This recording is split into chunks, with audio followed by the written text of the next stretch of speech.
ngir yegg ci lu gaaw bépp xibaar bi am Porokhane abonnel ci sunu chaîne YouTube bii di Porokhane Actu TV te nga bës cloche bii.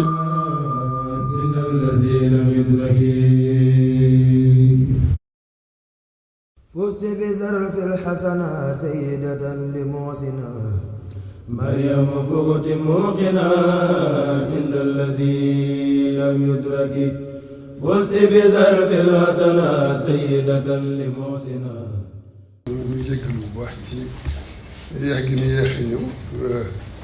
may fàttali rek sama maam ju baax Cheikh Abdoul Aziz dam daan wax ne ab sëriñ moo gën a organisé wu ci àdduna organisation wu sëriñ mooy ñàkk organisation loolu lu mu ci jublu mooy boo génnee war a ñëw fii ñu ne la kaay tudd doom wala ñu ne la diw faatu na kaay jullee ko wala ñu ne la kaay wuyu sa kilifa ñett yooyu dara mu joxaar bu ko defee ne boo tardé ñu bari duñ ko xam waaye noo ngi jégalu bu baax noo ngi jégalu bu baax monsieur le gouverneur jégalu ñu fi teew ñëpp di leen jot lu nuyoo sëriñ bi ak cantam ak ngërëmam waxoon naa ko daaw bi ñu weesoo màggal gi ne ko noonu jot leen cant ak ngërëmul sëriñ bi ci mboolem chef de service yi nga xam ne bokkoon nañ ci màggalu daaw bi te wax dëgg yàlla bokk gañ ca bokk wane nañ ne ca lañ bokk rafetal nañ bokk lañ mën ak lañ mënul lépp def nañ ko wane nañ loolu sëriñ bi santoon na ci daaw bu baax di gërëmoon ci tegal ko ci loxo gouverneur kon monsieur le gouverneur sëriñ bi nee na mi ngi lay nuyu di jaarale ab nuyoo ci yow ngir mu jëm ci kilifa yu mag yi nga xam ne moom ngeen fi teewal ba tey di la jox nuyoo nga di ko àggale ci mboolem ñi nga xam ne yaa leen yilif te ñu teew fi tey ji ñu bokk ci région bi ñu bari nag xam nañ màggal gi ñu bari itam xëy na fekk leen fi waaye bis la boo xam ne rek moom ci bis yi la waaw bis bu ñu koy wax rek xew-xew a tax xew-xewu jàmm beneen xew-xew ak njàmbaar wala ak ragal mbaa leen ak lu mën di doon bis bi nag ki ñu koy defal moom léppam da koy jaaxaloon ci yàlla moo tax yaakaar naa ni ko yàlla faye ñu bari teg nañ ci seen bët walbatiku ni àdduna dox ba ñun ñëpp ñu bokk waaw moom ku bokk ak moom ci nga ku bokkut ak moom ci nga ndax ku ci boolewul sa bopp itam sa mbokk mbaa ko la jege boole ci bopp kon nag bis bi ñun ñëpp a ko bokk te yéen ñëpp xam ngeen ko ñi ko xamut it dañ xam ne loolu la yàlla dogal ngeen ne ci région bi nga xam ne ci lay xewe te yemut rek ci région bi bu njëkk bañ ko daan def daawul weesu ay ñaari département léegi nag bitim réew ak Touba kenn du fa des Ndakaaru kenn du fa des feneen kenn du fa des loolu moo tax ba muy bis boo xam ne bisu ñëpp bisu Sénégal gépp bisu communauté mouride la waaye bisu Sénégal gépp kon nag seen bis la te loolu ñu bari ci yéen xam nañ ko ñi ko xamutoon te door a ñëwit nañ ko xam ne lu ñu ci def rek seen bopp lañ ko defal loolu nag laa amoon rek te bala maa tëj itam seeral gouverneur suñ jant ak suñ gërëm suñ kilifa yi nga xam ne dañoo féete ak ñoom foofu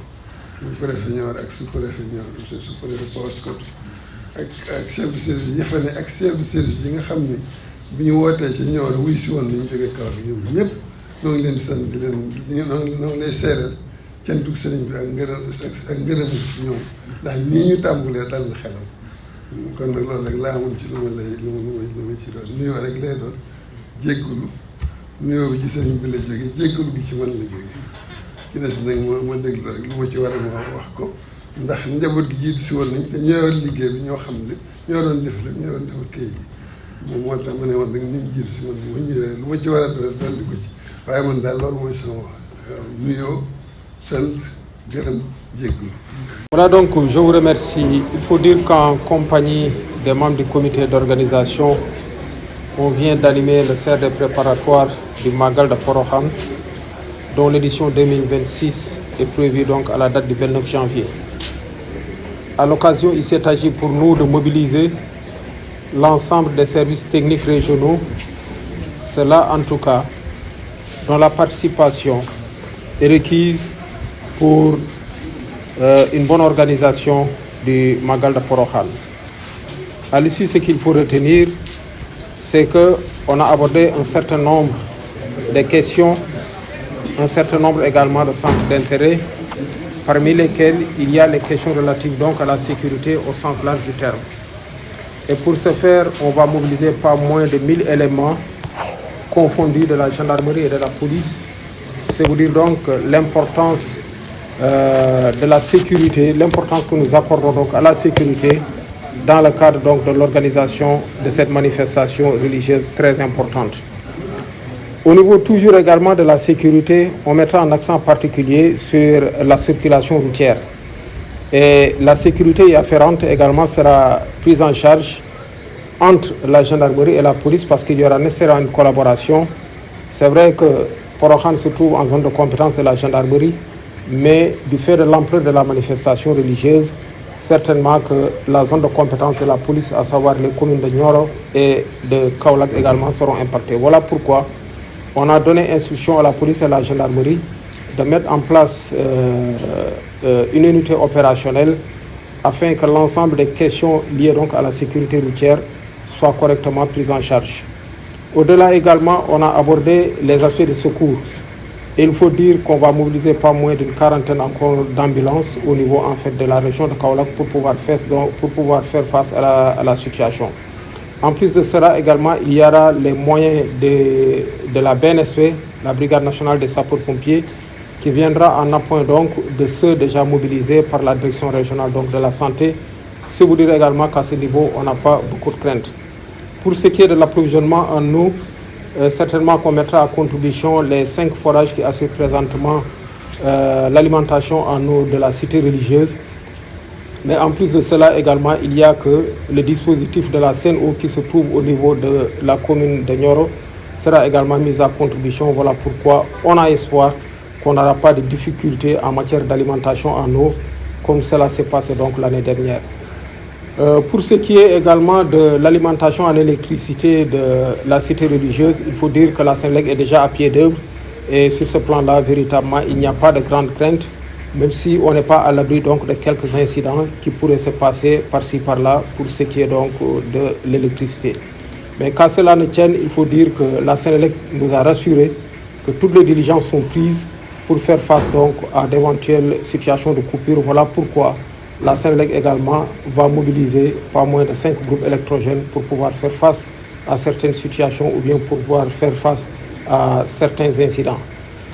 Au-delà donc de ces aspects donc, que je viens d'évoquer, il y a les autres aspects classiques liés donc à la mobilité des pèlerins et aux facilitations qui leur seront accordées. Là également, on s'est compris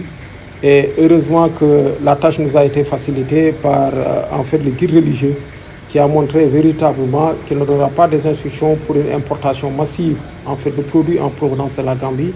mais que si on peut faire preuve de tolérance de la part donc de certains des fidèles en provenance donc de la Gambie qui viendront donc avec quelques provisions par-ci par-là. Je crois bien que grosso modo, d'une manière générale, ce sont en fait les points les plus essentiels qui ont été abordés, étant entendu également qu'il y a d'autres points que nous avons jugés assez connexes pour lesquels également véritablement des réponses assez satisfaisantes ont été données. Tout ce qui reste aujourd'hui à faire, c'est d'en assurer en fait le suivi. Et il y a les membres du comité d'organisation qui sont mobilisés à cet effet, mais également le préfet de Nioro, de même que le sous-préfet également de Paoskoto, ici présent.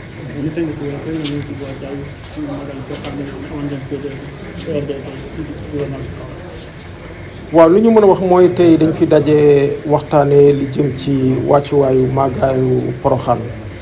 At bu nekk nag màggal bi dañ koy tenir fii ci Porokhane te muy benn manifestation religieuse yoo xam te moom moo gën a màgg ci biir région de Kaolack ndaxte ñëpp xam nañ li Porokhane di représenté. moo tax ci kaw loolu li ñu gën a waxtaanee mooy lépp li jëm ci mbirum kaaraange. li jëm ci mbirum kaaraange rek mën nañ ne que police ak gendarmerie boo leen boolee dinañu mobiliser li xamante ne dina toll ci junni ci seen ndaw. waaye te bu ñuy wax sécurité dañ ci intégré lépp li xam ne dafa jëm ci mbirum sécurité routière ndaxte ñaanuñu ko yàlla xam nañu ndaje yu mel ni saa yu amee malheureusement day am ay cas d'accident il faut ñu mën a fexe ba ñu jël suñu matuwaay ngir ñu mën a néewal cas d'accident yi am ne day am moo tax police ak gendarmerie dañu taxawal ay structures yoo xamante ni ñoom ñoo koy gérer ndoo ensemble. nee nañu que ni Porokhane ci zone de compétence gendarmerie la nekk waaye ñëpp xam nañu ku jóg ngay dem Porokhane da ngay jaaree la plupart temps commune Kaolack waaye tamit foog nga jaaree ci biir commune Nioro te ñaari communes yooyu yëpp ci responsabilité police la nekk moo tax il faut que gendarmerie rek police mën a lëkkaloo ngir ñu mën a gérer lépp lu jëm ci mbirum sécurité routière. bu loolu it weesoo waxtaanee nañ lépp ci mbir jëm ci mbirum secours mooy mbirum wàllu DRS wane que ni dispositif yëpp en tout cas disposition bi dinañ ko jël moo tax ci kaw loolu nee nañ dinañu mën a mobiliser li nga xamante ne buñ ko xaymaa dina toll pratiquement ci ñeent fukk ambulance waaye ci kaw loolu it dinañu mën a compter ci ay ambulance yoo xamante ni ñoom la brigade nationale des sapeurs pompiers di mobiliser parce que brigade nationale des sapeurs pompiers nee na dina mën a mobiliser au moins ñaari ambulance médicalisée bu loolu it weesoo waxtaan nañ lépp ci mbirum jëm ci mbirum ndox mi xam nga màggal Porokhane li muy laaj ci ay nit ñi fi teew si dafa rëy rëyaay bi nga xamante ni il faut ñu mën a tamit mën a waxtaanee lépp lu jëm ci mbirum approvisionnement en eau ci kaw loolu wane nañu que ni am na juróom forage yoo xamante ni ñoom ñooy assurer approvisionnement en eau de Porokhane waaye bu loolu it weesoo incha allah bëgg nañu intégrer dans le dispositif waa Sen'Eau te ñoom tamit wane nañu seen disponibilité pour que ñu intégrer ce dispositif là parce que seen potentiel xamante ni moom moo nekk fële ca Nioro incha allah dinañ ko mettre à la disposition camion citerne yi xamante ni ñoom ñooy ñëw ngir assurer approvisionnement en eau bi bu loolu it weesoo courant bi tam waxtaan nañ ci ak Senelec nee nañu déjà ñoom ñu ngi ci wàccuwaay yi te incha allah jël nañ seen disposition yëpp ngir lépp lu jëm ci mbirum électricité véritablement dañ ci am ay gàllankoor waaye loolu yëpp tamit bu demee noonu ñëpp xam nañ que ni mbirum électricité mën na am toujours muy am ay incidents yu ndaw moo tax dañuy mobiliser également ay groupe électrogène yuy toll ci juróom comme ça ñu mën a saa yu yenn incidents yi amee ñu mën a rapidement prendre le relais comme ça véritablement courant bi du manqué fële ca Porokhane ci tënk daal yaakaar naa yi mooy point yu gën a am solo yu ñu ci waxtaanee mais am na également yeneen ponk yi nga xamante ni abordé nañ ko ponk yooyu yëpp en tout cas day participer ci une bonne organisation du Magal de Porokhane jërëjëf. bismillahi rahmaani rahim alhamdulillahi rabbil alamin wasalaatu wasalaamu ala nabiyil amin sayyidina mawlana muhammadin wa ala alihi wa sahbihi ajmain mbokk yi ni noo ngi am mbégte tey yi ñëw ci gouvernance su Kaolack fekk fi gouverneur de la région ci bis bi nga xam ne dañu caa boole muy bis bi nga xam ne ci la ñuy defee CRD ci màggalu Porokhane ngeen xam ni ngeen ko xam ne xam naa wax na leen ko incha allah le 29 janvier lay doon bu soobee yàlla ni ngeen ko xamee nag ñëw nañ fii ginnaaw bu mu xamante ne daje nañ ca Nioro ak Porokhane sous-préfet bu Paoskoto ak préfet Nioro jiite ay daje foofu waajal ak comité d'organisation bi nga xam ne sëñ bi dana koo dénk ñu bokk ñoom ñëpp xalaat càmbar li nga xam ne mooy yitte yi nga xam ne moom lañ am ci màggal gi ndax xam ngeen ne màggal bu nekk ak yitteem ay yitte yi daaw bokkut ak yitte yi ren ñu seet ko indil ko monsieur le gouverneur mu woo fonctionnaire région bi boole na ci nun ñi ñu waxtaane ko tey jii waxtaan bi nag mu ci ñëw xam naa wax na lépp waaye ñun itam am nañ suñu gis-gis ak suñu xalaat loolu moo di suñu xel dal na ndax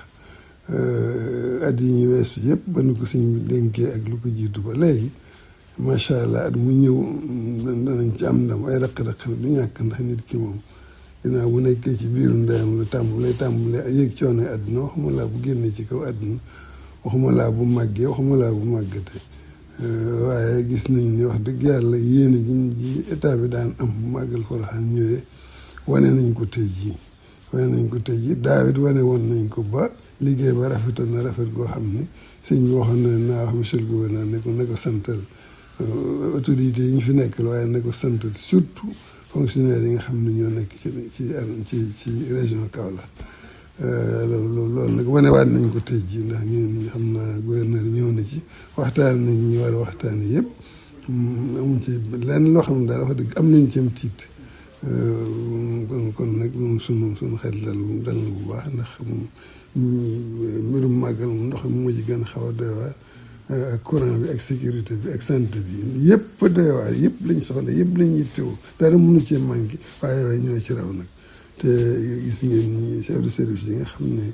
ñëw nañ fi yor service yooyu yéen yi nga xam ne am na ñoo xam ne sax tàmbali nañoo def seen liggéey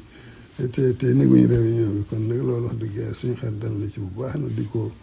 xamal ñëpp gisaguñu sëriñ bi nga xam ne moo nu yabal mu Cheikh Mountakha mi nga xam ne yàlla dogal na tey jii mooy sëriñ Touba yàlla dogal na itam mooy yilif Porokhane yàlla dogal na itam mu tànn nu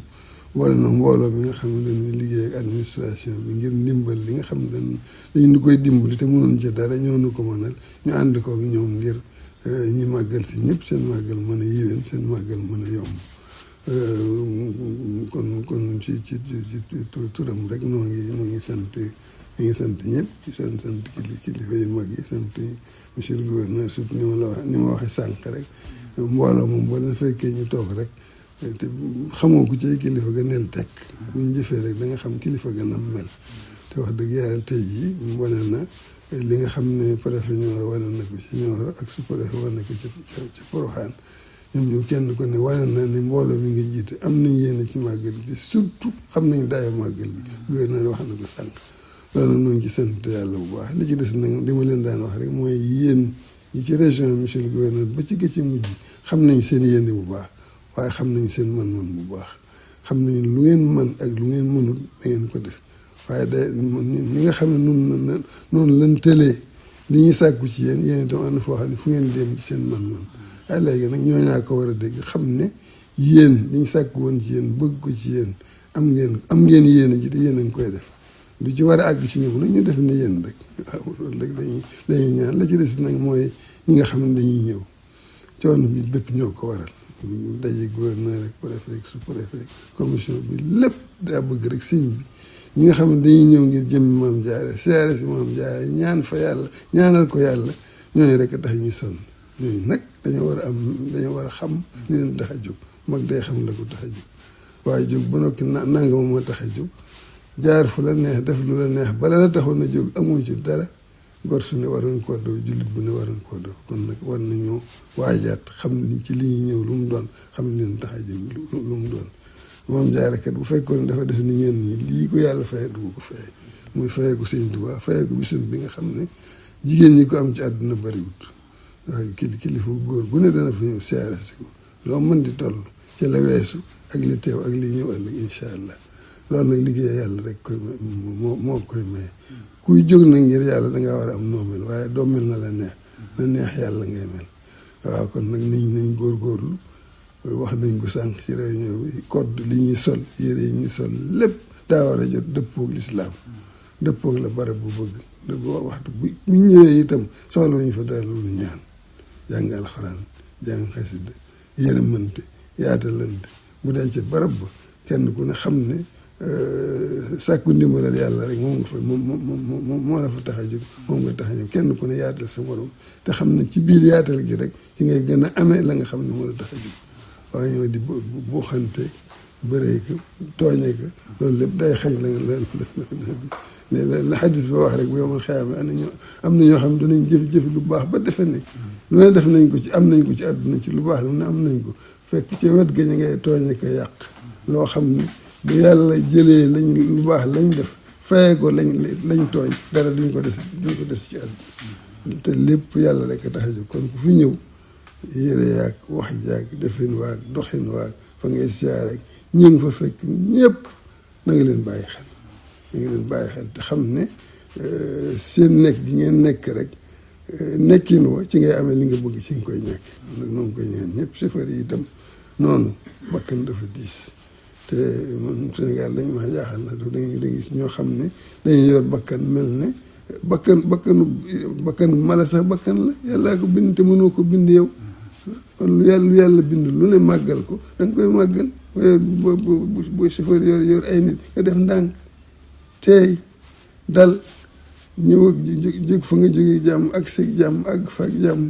bu jógee nga jóge faak jàmm waaye njëkkante am ñoo xam ne alal la ñuy njëkkante naa am nangam yoo naa am xaalis te xamoo da nga ko fekkee mu déet te mën nga ko bañ a fekke waaye mën nga ko fekke yóbbu ay bakkan boobaa da nga ko layoo kon ñun ñëpp muy ñun ñii comité d'organisation kilifa ya fay ñëw ñi mel ni man di ay taxa bi ñun ñëpp war nañoo xam ne ñu tax a jóg te góorgóorlu ci sellal ko rafetal ko ndax mooy tax li mu bëgg ñu am ko ñu ñaan yàlla ci barke bis bi ak borom bis bi nga xam ne liggéeyal yàlla dong moo ko may dara maye ko juddu maye ko leen maye ko yàlla boole nu dimbali ñun ñëpp ñu ànd ak autorité yi monsieur le gouverneur ak ay collaborateurs ànd ak suñuy kilifa ànd ak kilifa ya ci kaw ànd ak ñi nga xam ne dañoo ñëw ngir jaay ñun ñëpp yàlla boole dimbali